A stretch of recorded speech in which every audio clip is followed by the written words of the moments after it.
purpose of today's video is to show you how to log into your Clever account and navigate the Clever Learning platform. You can use this platform to help with remote learning.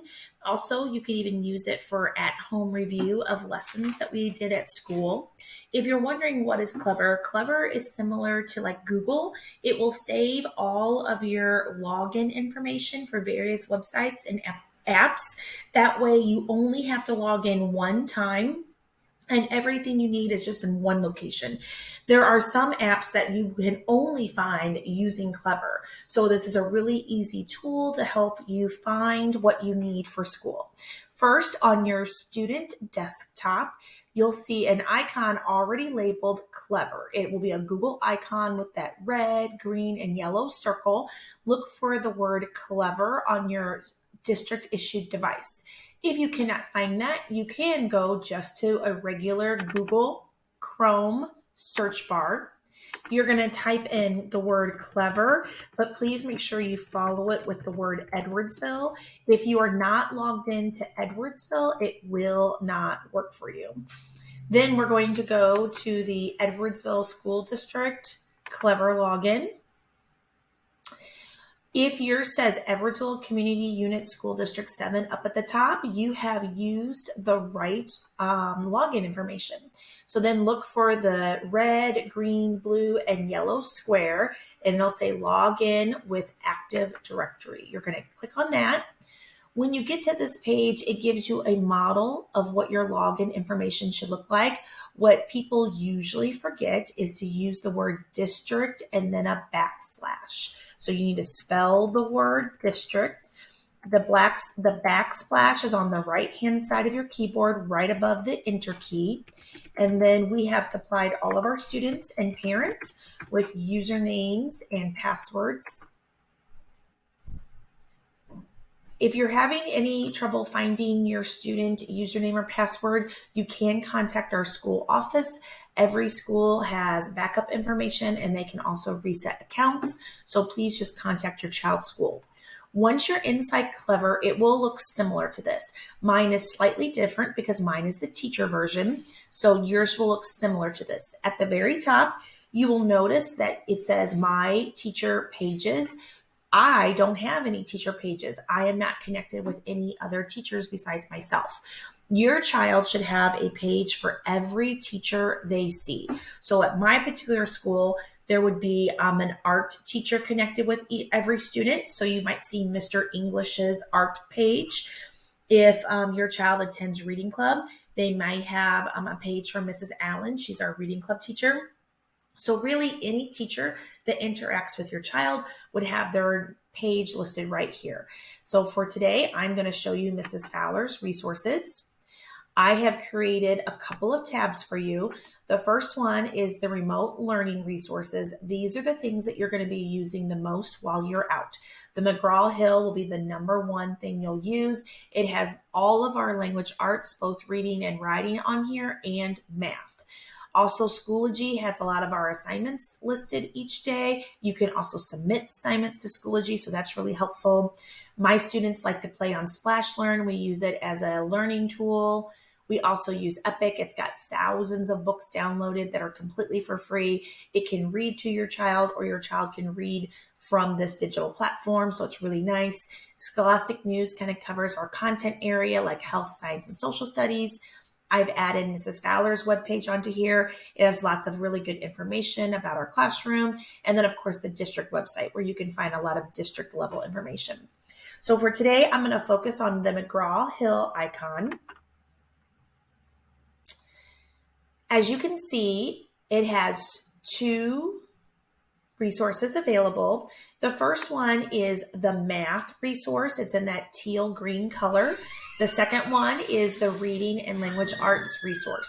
Now for the math, you probably only have one. It'll say student edition. You will not have one that says teacher edition. So if you just have one that says student edition, that is correct. There also will be the same thing for the open court. You should have one that just says student edition. You cannot see the one that says teacher edition. So I'm going to model for you how to access your student edition. Just click on that. It should pop up already to today's lesson. Whatever I'm doing in class, it should pop up for you. If it does not and you're on the wrong section, you just click the light blue color and select which chapter we're on. The dark blue color is which lesson that we're on. So for right now today, we're on chapter 2, lesson 4, but as the year goes on, that of course will change. Right over here is where you can actually find the ebook. This is actually the student version book. The only thing that is I don't really like with this is it does not offer an ability to print right from this. So you can click the big page to make it large. However, if you notice, there's nothing on here that says that you can print. So if you go to your search bar at the bottom, type in the word snip, and the app for the snipping tool will pop up. This tool is amazing. Just click new, then highlight the area that you would like to print or copy. And it'll first make you save it. So file, save as, and you can save it to whatever location you want. I usually just save it to the desktop as a temporary setting, and then I can delete it later. Once you save it as a picture somewhere or save it somewhere to your computer, then you're able to print it.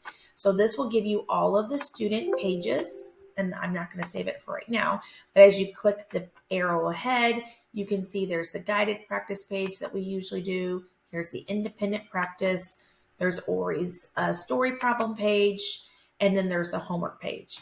There is also another place to find the homework page if you don't want to snip it. If your child comes home and says they can't find their homework, you again make sure you're on the right place. You need to be in the chapter 2, lesson 4 for today. As the year goes on, you'll be at a different lesson. But if you click under the lesson resources, they have tools available for students. They have a little quiz that you can take every day. It submits to me how your student did to see if they understood the lesson. There is some e-help activities on there, but the last one will be worksheets. Under worksheets, it has the student homework, and we actually have it in an English version and we have it in a Spanish version. So if you wanted to print the homework, you could just click on the one that you want. And this time, actually, a printer symbol shows up. So you can easily just click print and print right from home. You don't have to use the snipping tool to find that. So that's how to access math from home.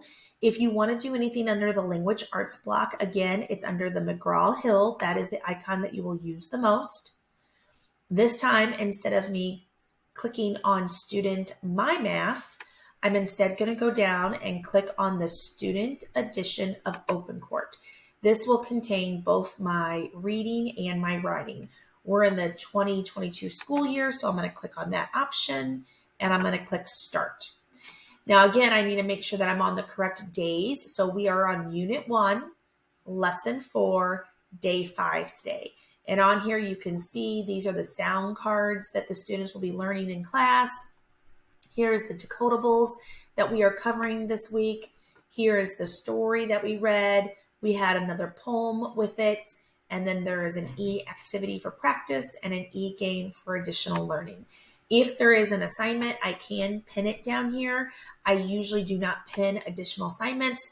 This is really just for you to go over the lesson of the day. And if you want to reinforce what I did, you can reinforce this at home. A lot of parents like having an option to reinforce the book at home. So this is the shared story of the week. And it's really nice in the student version, it will read the story to the students. So if your kiddo's a little bit lower or they've maybe had a really long day and they're just tired and exhausted and cannot read anymore, they can click the sound button and it will read the story to you. I also like how it highlights the vocabulary words for the week. This is what will pop up on the test at the end of the week. If the student clicks on it. Roared, verb, a form of roar. To laugh loudly. We roared with laughter. Roared. As you could see, it both told you what the word was, how to pronounce it, and what it meant.